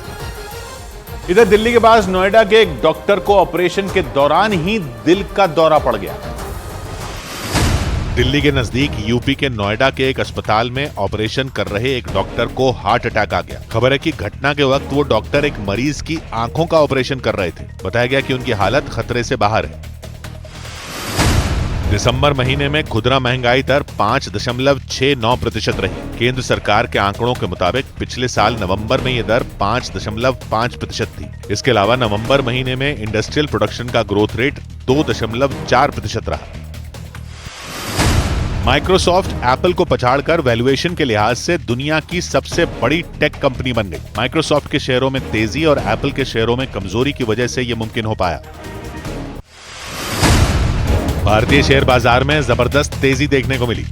सेंसेक्स और निफ्टी दोनों ने अपने पिछले सभी रिकॉर्ड तोड़ दिए। इस तेजी का सबसे बड़ा कारण आईटी सेक्टर के शेयरों में उछाल को माना गया। इस दौरान बीएसई के मिड कैप और स्मॉल कैप शेयरों में भी तेजी रही, जिससे बॉम्बे स्टॉक एक्सचेंज का सेंसेक्स 847 अंक चढ़कर 72,568 पर बंद हुआ, जबकि निफ्टी 247 अंकों की उछाल के साथ 21,894 के स्तर पर पहुंच गया। उधर गाजा के खान यूनिस शहर में एक रेस्क्यू ऑपरेशन के दौरान धमाका होने से तबाही मच गई। घटना का जो वीडियो सामने आया उसे देखने के बाद हर कोई सहम। गाजा के दक्षिण में मौजूद खान यूनिस वो शहर है जहां पिछले कई दिनों से हमास और इजराइल के बीच भयानक जंग छिड़ी हुई है। लेकिन रेस्क्यू ऑपरेशन के दौरान हुए इस धमाके की वजह से वहां पूरा इलाका थर्रा गया, क्योंकि धमाका इतना ताकतवर था कि उसकी वजह से वहां आंखों को चौंधिया देने वाली रोशनी पैदा हुई। इसके बाद वहां इतनी जोरदार आवाज आई कि आसपास मौजूद लोग दहल गए। जो वीडियो सामने आया उसमें बमबारी की वजह से तबाह हो चुके एक मकान में रेस्क्यू ऑपरेशन चलता दिखा। न्यूज एजेंसी रॉयटर्स के मुताबिक उस मकान में कुछ लोग फंसे थे और उन्हीं लोगों को बचाने के लिए कुछ बचाव कर्मी मकान के अंदर जा रहे थे, लेकिन किसी को इसका जरा भी अंदाजा नहीं था कि वहां इतना बड़ा धमाका हो जाएगा। जैसे ही एक आदमी मकान के अंदर पहुंचा, वहां ब्लास्ट हो गया। धमाके के बाद वहां हर तरफ धूल और धुएं का गुबार छा गया। जान बचाने के लिए धमाके वाली जगह से थोड़ी दूरी पर मौजूद एक बचाव कर्मी ने वहां से दौड़ लगा दी।